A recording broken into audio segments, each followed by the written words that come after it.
Hello, this is my Auntie Christine. This video involves an interview with a cattle farmer, my auntie. She'll give us some insight into what caring for these animals is like, and the media perceptions versus her lived reality. We filmed this interview, but unfortunately lost the audio. Audio clips have been created through text answers my auntie has provided. Hi everyone, I hope you are all doing well today.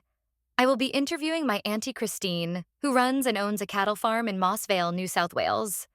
This interview will explore how media and communication inform and shape the public's perception of farming, animal management, and the emotional relationships farmers build with their livestock. My goal is to understand how the everyday animal care that occurs practically can contradict or align with the kinds of portrayals we see in media and popular culture. Thank you so much for doing this with me today. My pleasure. To begin, can you take me through a day on the farm and what sort of things you do with the cows? Well, a lot of it is just about checking and taking care of them. So I get up in the morning and check on all the cattle to see if they are all right, have any sickness or injury or anything. I make sure the cattle have plenty of fresh water and fresh grass to eat. We might move the herd from paddock to allow the pasture to regenerate. In the summer, their hydration and shade become priorities. And during the winter, we pay attention to their condition and supplement their feed when necessary. And checking their health.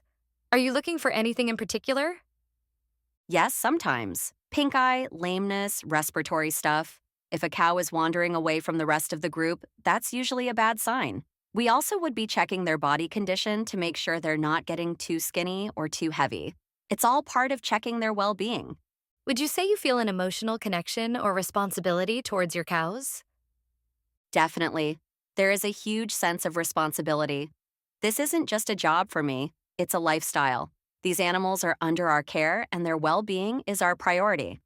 I think people misunderstand that sometimes. We work hard to make sure they lead a good life. It is not in anyone's interest to treat them with neglect. I do love them dearly. You don't go through these long hours without caring. Have any individual cows stood out to you over the years? Oh yes, there's one called Poiter because he has this crazy tuft of red hair. He's kind of a character around the farm. Others, like Gracie and Holden, have stuck in our memory because of their unique personalities, or we raised them from calves. What values do you hold when raising calves? Primarily, health. Calves are vulnerable, hence we ensure they're fed adequately, warm enough, and kept in clean paddocks. But after that, I want them to live a happy life. This means bringing them onto fresh pasture, keeping their environment clean, and paying attention. You get to know them, how they move, and how they interact, and that helps you care better for them. Let's talk about the portrayal of cattle farming in the various media, from documentaries to news and social media. The way I look at it, we are painted in a generally unfairly bad light by the media. There's a narrative given that we are cruel or indifferent to the welfare of animals. It's the opposite. This is a 24-hour, 7-day-a-week job. It is not something one does unless you care. We get out there in the rain and heat, making sure the animals are safe and comfortable. We love our job and the land upon which we work. Have there been portrayals that you have found particularly unfair? Yes, especially when footage from foreign countries or factory farms is mixed with how it is done here in Australia. A lot of what people see online is from places that don't have the same standards that we do. It frustrates me because then everyone thinks farming is unethical or cruel. But here in Australia, we have very strict regulations when it comes to animal welfare standards. Do you think the general public understands what goes into cattle farming? Not really. I think people are so far removed from where their food comes from that it's easy to misunderstand. They don't realize how much planning and care goes into it. Everything we do, from paddock rotation to medical treatment, is recorded and regulated. There's a whole system behind what ends up on the dinner plate. What do you think might be the biggest misconception people hold about a farm like yours? That we don't care. People think of farming as mechanical and emotionless. It's just the opposite because most farmers I know are very much dedicated to animal welfare. We're not running factory floors, we're raising animals. We do these things with pride and compassion. What words do you apply to your animals? Cows, cattle, livestock? Usually just cows, unless we are being specific, for example, steers for young males.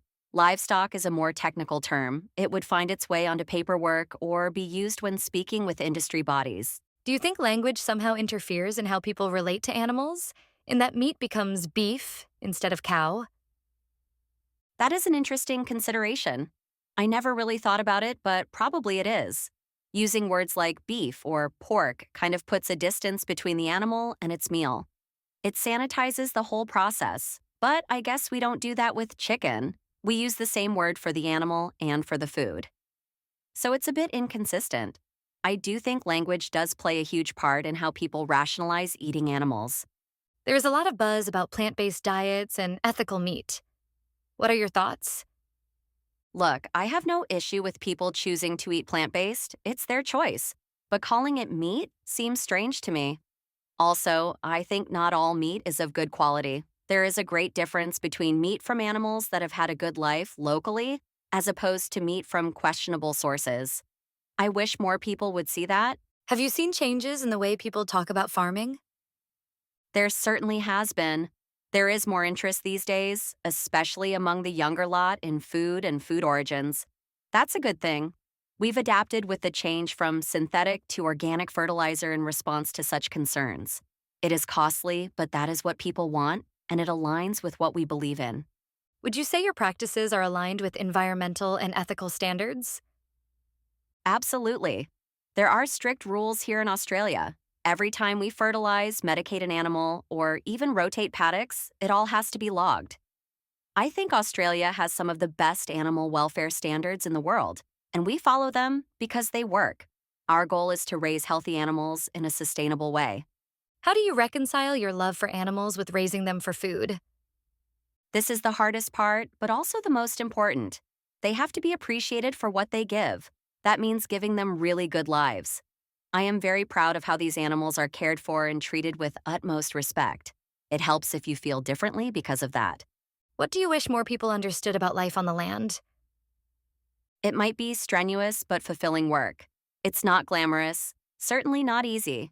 We do it because we love it and care for the animals, land, and community we feed. Lastly, what does empathy mean in your work?